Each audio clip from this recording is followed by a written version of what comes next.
ఇదేనే కదా సార్ నా నా అంటే నేను చేసిన సినిమాలు భద్రా దగ్గర నుంచి మీరు ఇక్కడ వరకు ఏది తీసుకున్నా లాస్ట్ అఖండ వరకు ఎందులో ఏది తీసుకున్నా సరే సార్ ఒక సోషల్ ఎలిమెంట్ ఉంటుంది.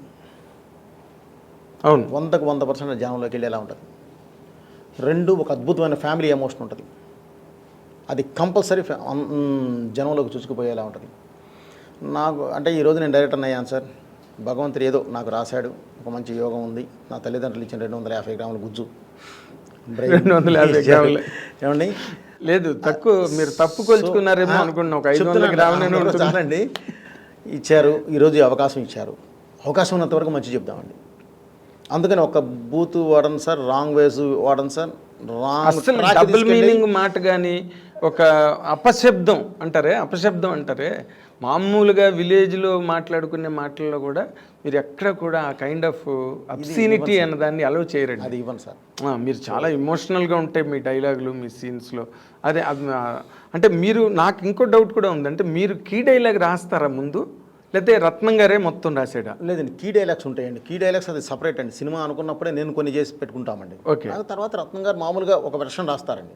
ఆయన వెర్షన్ రాసుకుంటూ వెళ్ళిపోతారండి. 5 ఉంటుందండి. కొన్ని కీ డైలాగ్స్ ముందు నుంచే ఇది చేసి పెట్టుకుంటాను సార్ నేను. ఓకే ఓకే పెట్టుకుని వెళ్తాను సార్. అంటే మీరు నార్మల్గా ఇన్ జనరల్గా మీరు ఎక్కడ ఇంటర్వ్యూస్లో చాలా గొప్ప ఎలాబొరేట్గా మాట్లాడిన సందర్భాలు అయితే నేను చూడలే. ఏది మన ఛానల్ ఇంటర్వ్యూస్లో కానీ సోషల్ మీడియా ఇంటర్వ్యూస్లో కానీ.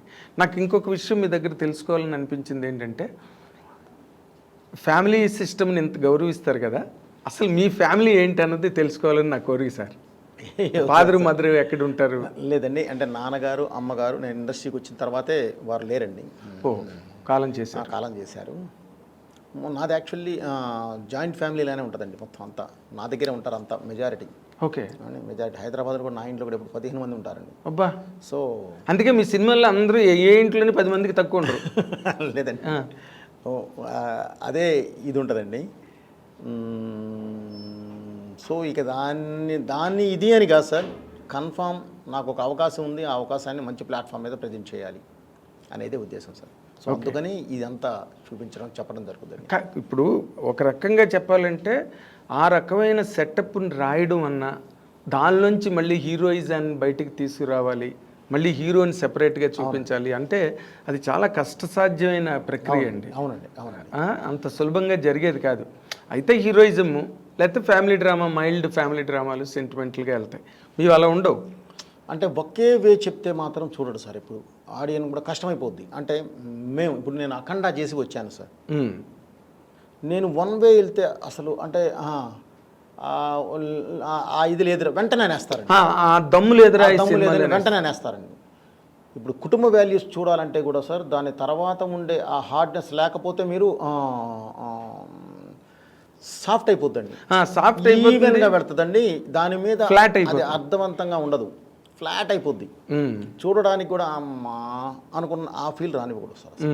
అది రానికుండా ఉండాలి అని అంటే దీనిలో తీసుకునే ఒక ఇది, కంటెంట్లోనే తీసుకునే ఒక ఇది, వెళుతూ దమ్ముగా ఒకటి లేపుతామండి. ఓకే. బలంగా ఒకటి లేపుతాం, ఆటోమేటిక్గా కూర్చుంటాడు. అంటే ఇప్పుడు దాకా చేసిందంతా కూడా ఎంజాయ్ చేస్తాడు. అప్పుడు అవునండి, ఆ బ్రేక్ ఎప్పుడైతే ఉందో అక్కడి నుంచి ఒక ఎమోషన్ లేపి తీసుకొచ్చి దీన్ని కనెక్ట్ చేస్తామండి. ఓకే. ఎప్పుడైతే దీన్ని కనెక్ట్ చేసామో దీనికి కనెక్షన్ ఇచ్చాడా, హ్యాపీ.